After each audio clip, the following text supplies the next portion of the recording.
לאתיופיה יש קשרים עמוקים עם הדת היהודית. הנוצרים שחיים באתיופיה מאמינים שהם הצאצאים של בני ישראל הקדומים.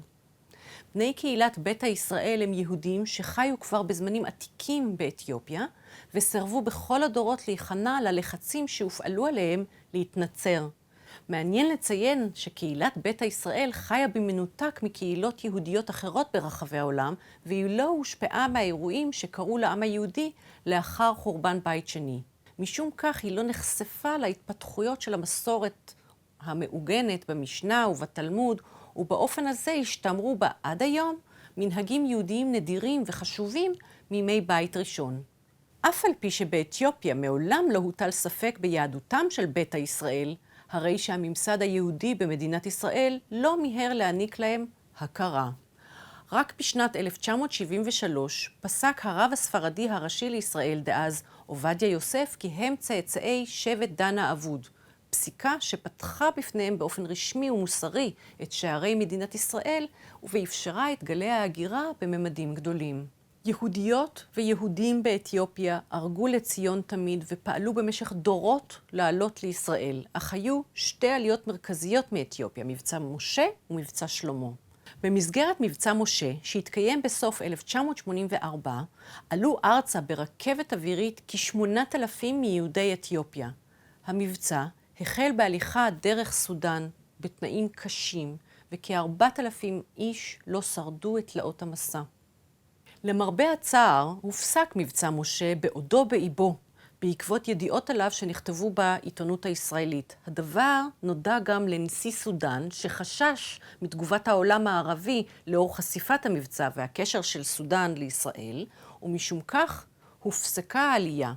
וכ15,000 יהודים ויהודיות נותרו במחנות, מחנות מעבר, והמתינו במשך שנים כשהם חיים בתנאים קשים לעלייה לישראל.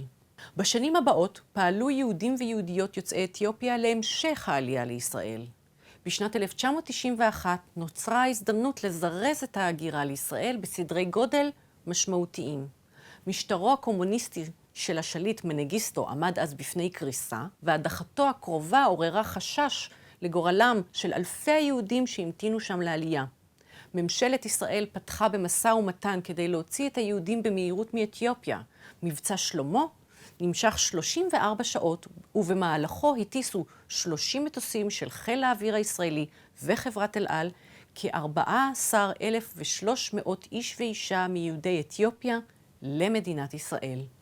גם כיום מגיעים יהודים ויהודיות מאתיופיה לישראל, וכעת מונה קהילת ביתא ישראל בארץ כ145,000 אנשים. יש הרבה אומניות יוצאות אתיופיה שפועלות בשנים האחרונות בשדה האומנות בישראל. הן בוגרות של אקדמיות לאמנות כמו בצלאל, מנשר, סמינר הקיבוצים, שנקר, והן מתמודדות עם הגדרת זהות משולשת, מגדרית, דתית ואתנית. באמנות שלהן הן מתייחסות לנושא של הזהות המורכבת, המעובדת שלהן. נירית תקלה ציירה בשנת 2016 ציור ושמו מקווה. בציור אנחנו רואים קבוצה של נשים כהות אור עומדות על רצפה חשופה בבגדיהן התחתונים, בתנוחה מכונסת, מבוישת, כשהן מנסות לכסות בעזרת ידיהן את עבריהן האינטימיים. ההשראה ליצירה, מספרת תקלה, הגיעה אליה מסיפור ששמעה. וכך היא אמרה: זהו סיפור ששמעתי מאישה שהגיעה במבצע משה בשנת 1984 ואולצה יחד עם חברותיה להתגייר על ידי הרבנות בישראל, אף על פי שכל חייהן הן חיו כיהודיות באתיופיה והקפידו על קיום מצוות. כחלק מתהליך הגיור הן נדרשו לטבול במקווה, לבושות בגלימה לבנה.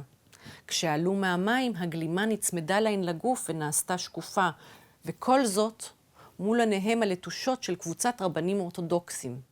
הבושה וההשפלה שחשו אנשים באירוע הזה מלוות אותן עד היום. העבודה של תקלה אם כך עוסקת ביחס של הרבנות בישראל אל העולות והעולים מאתיופיה. כשהגיעו לישראל, הרבנים דרשו מהם לעבור טבילה במקווה כדי להכשיר אותם ליהדות, אף על פי שמבחינת בני קהילת ביתא ישראל הם שמרו על מצוות היהדות באדיקות בהיותם באתיופיה. הם הקפידו מאוד על שמירת כל מצוות התורה שאותה קיבלו ושעליה שמרו כלשונה ונמנעו מהתבוללות. משום כך, אקט הטבילה היה מבחינתם קשה ומשפיל. היחס הזה מצד הרבנות כלפיהם נתפס כפוגעני ומעליב, משום שהממסד בישראל פקפק ביהדותם. לפגיעה הזאת יש היבטים מגדריים שמשתנים בין גברים לנשים. ההיבט המגדרי שנוגע לנשים קשור לעובדה שאלה שמשקיפים ובוחנים את תקינות תהליך הטבילה והגיור, הם רק גברים. נשים פסולות לתפקיד הזה. כמו שזיהתה חוקרת התרבות אפרת ירדאי, כך נאלצות נשים רבות להיות חשופות למבט גברי שפולש על צניעותן, והן חשות בגלל זה פגיעה קשה. האנתרופולוג יהודה גודמן מרחיב בנושא ומציין שהגיור בישראל איננו תהליך דתי גרדה, אלא גם כלי מרכזי עבור המדינה, המוסדות שלה, עבור באי כוחה. הם אלה שמעניקים בפועל את תו הזיהוי הדתי הראוי. חשוב לזכור שסוכני הגיור של המדינה לא פועלים רק בספירת האמונה והקהילה הדתית, אלא גם בשליחות ובחסות המדינה שהיא אתנו-לאומית באופייה. הגיור הכפוי שחוו בני ובנות קהילת ביתא ישראל משליך אפוא על תחושת השייכות והאזרחות שלהם. אם לא מקבלים את היהדות שלהם ודורשים מהם לעבור גיור, הרי שהם יחושו שהם אינם מתקבלים כשווים בין שווים במדינה, ושהם לא מהווים חלק מהעם היהודי. נחזור לציור של תקלה. כפי שציינתי, היא ציירה אותו בעקבות הסיפור שהיא שמעה על נשים שאולצו לעבור טבילה, כשרק כותונת לבנה ושקופה לאורן, וזאת תחת עיניהם הבוחנות של גברים רבנים אורתודוקסים. שימו לב, הציור הזה צויר בשנת 2016, בעוד המקרה שמתואר בציור התרחש ב-1984, כמעט 35 שנים לפני כן. אמצעי המבע של תקלה מצליחים לבטא את הבושה והעלבון שחשו האנשים האלה, כאילו האירוע קורה לפנינו היום. באופן הזה הציור מדגיש את העובדה שהאירוע שהן אולצו לעבור לא קרה בעבר הרחוק והסתיים לו, אלא נותר כטראומה מגדרית מהדהדת שממשיכה ומשפיעה על נשים אתיופיות בישראל גם היום. הסוציולוגית ליסה אנטבי ימיני, שחוקרת את הנושא הזה, מסכימה שזה לא נחלת העבר, אלא שזה עניין שממשיך להתרחש גם בימינו, בישראל של המאה ה-21. הרבנות במדינה עדיין ממשיכה לדרוש מנשים צעירות לעבור הליך בירור יהדות, ולעיתים כופה עליהן טבילה לחומרה לפני נישואיהן.